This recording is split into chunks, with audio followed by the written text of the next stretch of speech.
when we finally get to talk business with the illustrious Prince of Gotham, I don't have to be afraid to talk to him face to face.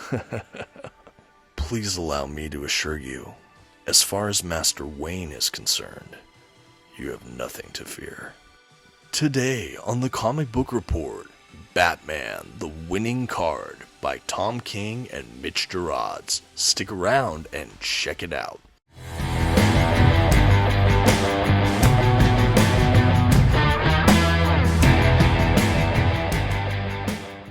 Greetings from Gotham, everyone. My name is Dominic, and today you're tuning in to the Comic Book Report, where we review comic books and graphic novels so you can get an idea of what to read.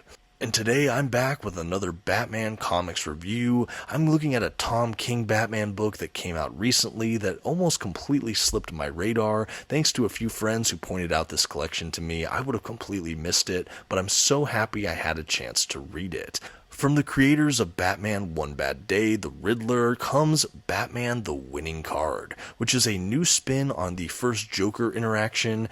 Anyway, I'll get more into it in a moment. But before we dive in today, I do want to shout out the channel sponsor, OrganicPriceBooks.com. If you're looking to pick up your own comic book collected editions, I highly encourage you to check out their website. You can find a link for it in this video's description, and if you see anything you like, you can even use my discount code at checkout, TheComicBookReport, to receive $2 off of your order. Please note, if you use my affiliate link or code to make a purchase, I will earn a small commission, but it's a fantastic way to support this channel. Thank you so much for considering. Now let's get started with today's Batman review. First, some quick facts about today's collection.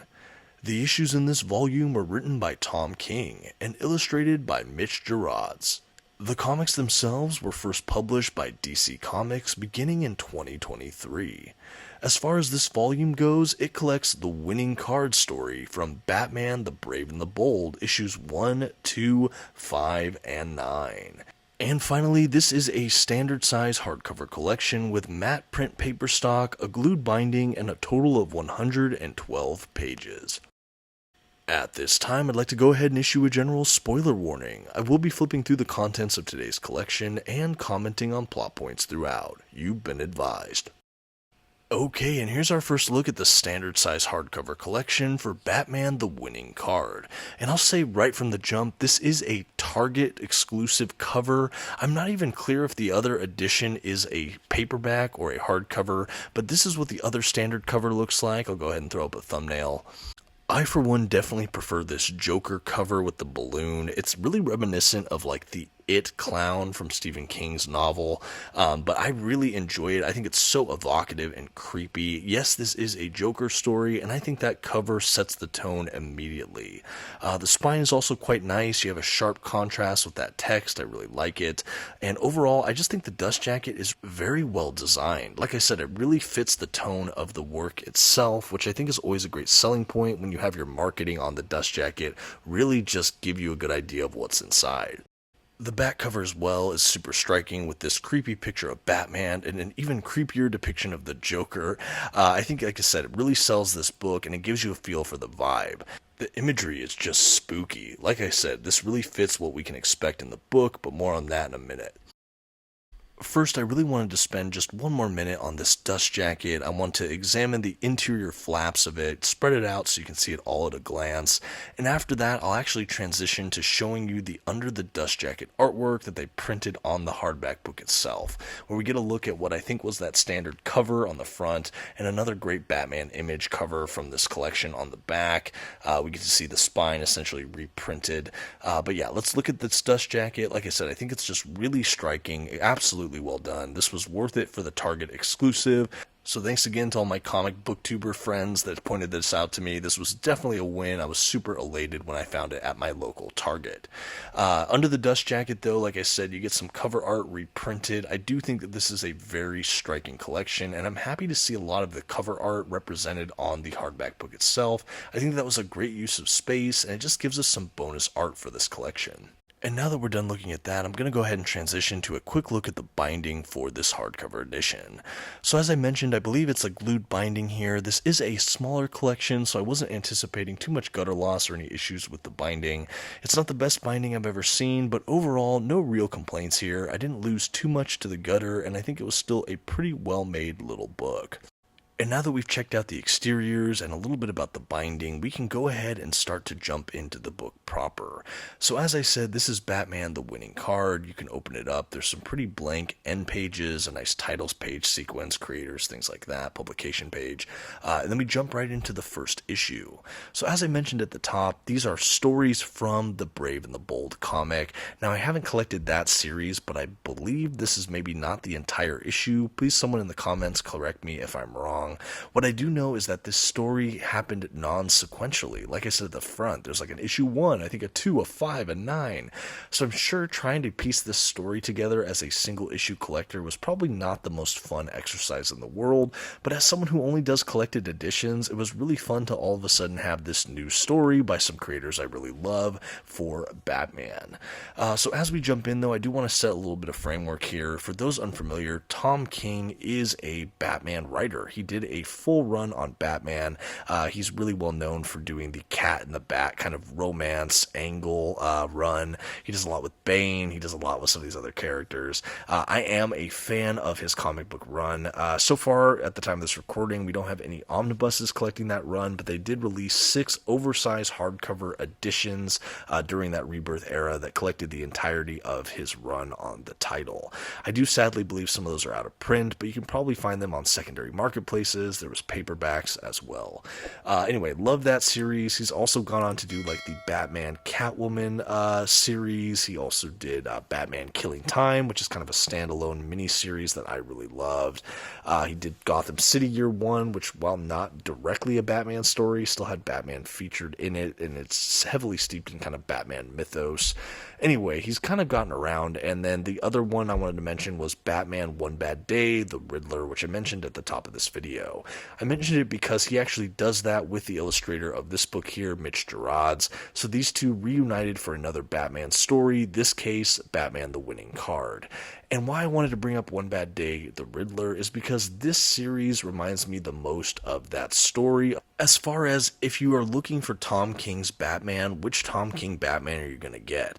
Because I'm telling you, the Batman from his actual run is different from the Batman Catwoman Batman, is different from the One Bad Day, the Riddler Batman, at least in my mind. I feel like these are very different depictions of the Dark Knight, and I think that the Batman we get and the world and the vibe we get is very, very close to the One Bad Day story that he wrote. I think even in his language and the way he frames it, it all feels a lot more dark, gritty, edgier, which was maybe not the defining characteristic of his main Batman run. Also, Mitch Gerads' artwork also lends to that very well. It's really beautiful artwork. It's definitely stylized, and it leans, like I said, into that darker feel.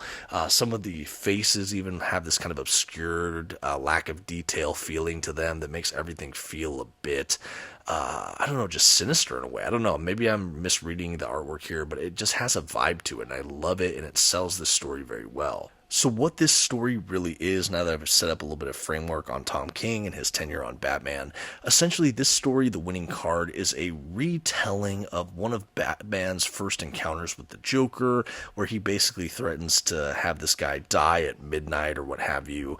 Anyway, it's a really famous and prolific Batman Joker story. It's one of the first real Joker stories and kind of whatever interactions, and it's been retold or spun, I think, a couple times in the history of Batman and the Joker. I feel like I've revisited this story in different ways a few times, but okay, regardless, this is definitely the newest iteration of that kind of retelling, and I think it's really in adept hands here. I think that they really handle it well. The Joker is really sinister. He comes across like a total serial killer maniac in the series, and they actually, whenever they have his dialogue, it cuts to kind of a black title card, like in the time of silent films, and I think that this artistically is a really great choice because it sets him apart from all the other speaking characters in this work, and it's just chilling. It's super effective effective, it's dark, and I just think it's a real masterstroke as far as an artistic choice.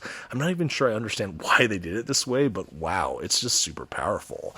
And we have this Joker character just kind of getting around, talking to children, kind of messing with adults, and just hurting or killing people along the way, as Joker is wont to do.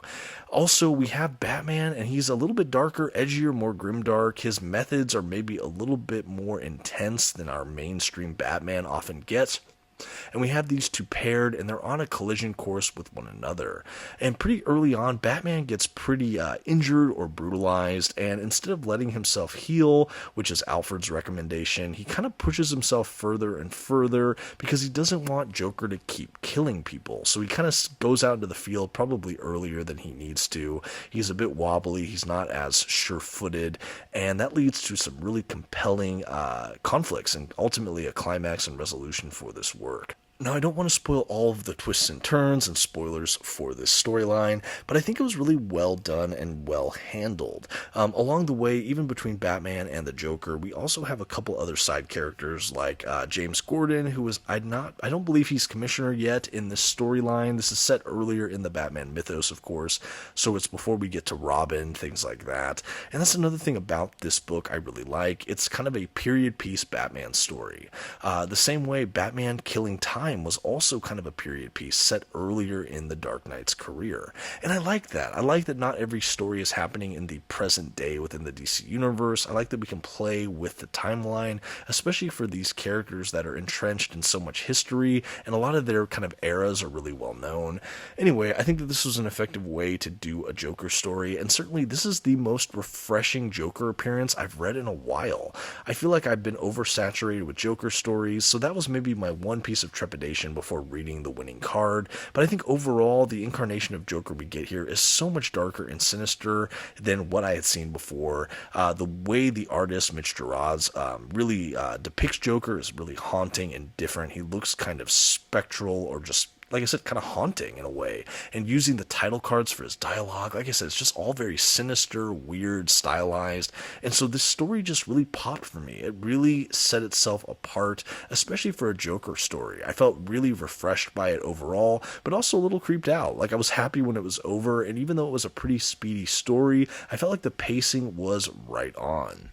I think the writing was really strong. I think there are better Tom King works in my mind, but I still think it worked really effectively. I think overall, this was more dialogue heavy than I see a lot of Tom King stuff. I feel like we also get a lot more narration and a lot more Tom King Batmans. I feel like I got a little bit less in this work, and I think that that's not necessarily a bad thing, but definitely a little bit of a switch up from the Tom King I'm used to.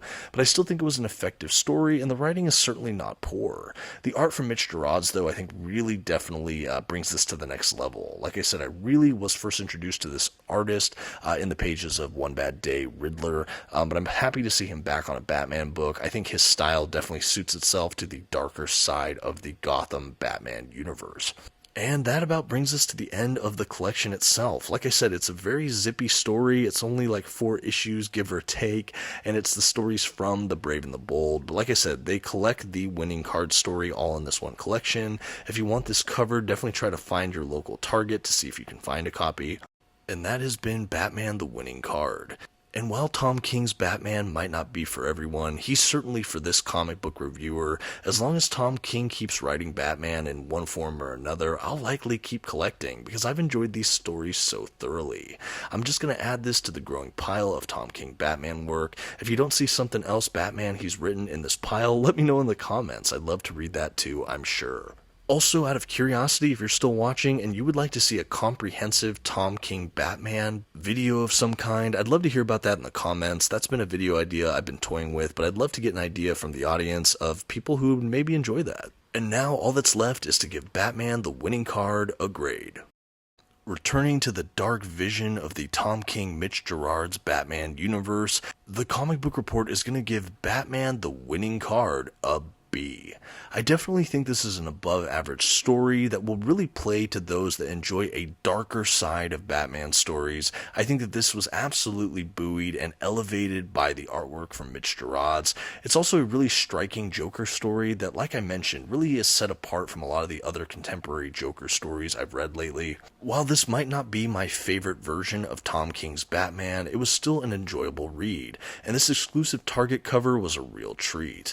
I would love to hear others that maybe checked out this book in the comments below, or if you're interested in it now that I've gone ahead and reviewed it, I'd love to know that too. At any rate, and as always, thank you for watching, and until next time, this has been the Comic Book Report. Please don't forget to give this video a like, that comment we talked about, and maybe check out another video on your way out. Thanks, and have a good one.